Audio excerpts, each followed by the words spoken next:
Hi my dear viewers, welcome back to my channel. അപ്പോഴേ നമ്മളുടെ rice recipe വീക്കിലെ ഏഴാമത്തെയും അതുപോലെ തന്നെ അവസാനത്തെയും റെസിപ്പി ആയിട്ടാണ് ഇന്ന് ഞാൻ വന്നിരിക്കുന്നത്. ഏതാന്നിട്ട് നമ്മളുടെ റൈസ് റെസിപ്പി എന്ന് അറിയണ്ടേ? ബഗാര റൈസ്, ഹൈദരാബാദി സ്പെഷ്യൽ ആയിട്ടുള്ള ഒരു റൈസ് റെസിപ്പിയാണ് കേട്ടോ ഇത്. ഇതിൻ്റെ സ്പെഷ്യാലിറ്റി എന്ന് പറഞ്ഞു കഴിഞ്ഞാൽ ഇതിൽ വെജിറ്റബിൾസോ മസാലകളോ ഒന്നും തന്നെ ചേർക്കണില്ല എന്നുള്ളതാണ്. അപ്പോൾ എന്തായാലും നമുക്ക് വേഗം നോക്കിയിട്ട് വരാം ഇതെങ്ങനെയാണ് പ്രിപ്പയർ ചെയ്യാന്നുള്ളത്. ആദ്യം തന്നെ ഞാൻ ഈ ഒരു പാത്രം അടുപ്പത്ത് വെച്ചിട്ട് അതിലേക്ക് സൺഫ്ലവർ ഓയിൽ ഒഴിച്ചെടുക്കുന്നുണ്ട്, കൂടെ തന്നെ നെയ്യ് ഒഴിക്കുന്നുണ്ട്. ഇത് എങ്ങനെയാണെന്ന് വെച്ചിട്ടുണ്ടെങ്കിൽ 1 ടീസ്പൂൺ സൺഫ്ലവർ ഓയിൽ വെച്ചിട്ടുണ്ടെങ്കിൽ 1 ടീസ്പൂൺ തന്നെ നെയ്യാണ് കേട്ടോ ഒഴിക്കേണ്ടത്.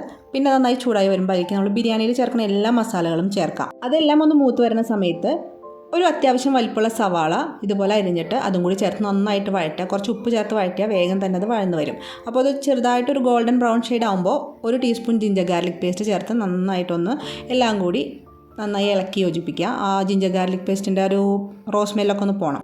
ഇനി 2-3 പച്ചമുളക് നെടുകെ കീറിയത് ചേർത്ത് നന്നായിട്ട് ഇളക്കിയതിന് ശേഷം തക്കാളി ഒരു 1.5 തക്കാളി ഞാൻ എടുക്കുന്നുണ്ട് കേട്ടോ, ഒരു മീഡിയം സൈസിലുള്ളത്. അത് നീളനെ അരിഞ്ഞിട്ട് അതും കൂടി ചേർത്ത് അതും നന്നായിട്ടൊന്ന് ഉടയണ വരെ ഒന്ന് വഴറ്റിയെടുക്കുന്നുണ്ട്. ഇനി അതിലേക്ക് മല്ലിയിലയും അതുപോലെ തന്നെ പുതിനയിലയും അരിഞ്ഞതും കൂടി ചേർക്കുന്നുണ്ട്. അതിപ്പോൾ ഒരു 3 ടീസ്പൂൺ മല്ലിയിലയും 3 ടീസ്പൂൺ പുതിനയിലയും ആ ഒരു കണക്കാണ് ഞാൻ ചേർക്കുന്നത്. ഇനി നമുക്ക് ബാസ്മതി റൈസ് സോക്ക് ചെയ്ത് വെച്ചത് ഒരു 30 മിനിറ്റോളം സോക്ക് ചെയ്ത് വെച്ചിട്ടുണ്ട്. അതിൻ്റെ വെള്ളമൊക്കെ വാർത്ത് കളഞ്ഞിട്ട് അത് ചേർത്ത് കൊടുത്ത് നന്നായിട്ട് ഇളക്കി യോജിപ്പിക്കാം. ഇനി അതിലേക്ക് ആവശ്യത്തിനുള്ള വെള്ളം കൂടി ചേർക്കാം. ഞാനിവിടെ തിളച്ച വെള്ളം കേട്ടോ ചേർക്കുന്നത്. 1 കപ്പ് അരിക്ക് 1.5 കപ്പ് വെള്ളമാണ് ചേർത്ത് കൊടുക്കുന്നത്. എന്നിട്ട് അത് ചേർത്ത് നന്നായിട്ട് ഇളക്കുക. അതിലേക്ക് ആവശ്യത്തിനുള്ള ഉപ്പും കൂടി ചേർക്കണം. പിന്നെ ഒരു പകുതി ചെറുനാരങ്ങയുടെ നീരും കൂടി ചേർത്ത് നന്നായി ഇളക്കിയിട്ട് നമുക്ക് അടച്ചു വെച്ച് വേവിക്കാം. ആദ്യം നമ്മൾ ഹൈ ഫ്ലെയിമിലിട്ടിട്ട് വേണം ഇതൊന്ന് അടച്ചു വയ്ക്കാനായിട്ട്. അതിനുശേഷം അതിൻ്റെ വെള്ളമൊക്കെ വറ്റിയിട്ട് ഈ ഒരു പരിവാവില്ലേ, അപ്പോൾ ഒന്ന് തുറന്നിട്ട് നന്നായിട്ട് ഇളക്കിയിട്ട് അത് ലോ ഫ്ലെയിമിലാക്കിയിട്ട് 10 മിനിറ്റ് നേരം നമുക്ക് വീണ്ടും അടച്ചു വെച്ച് വേവിക്കാം.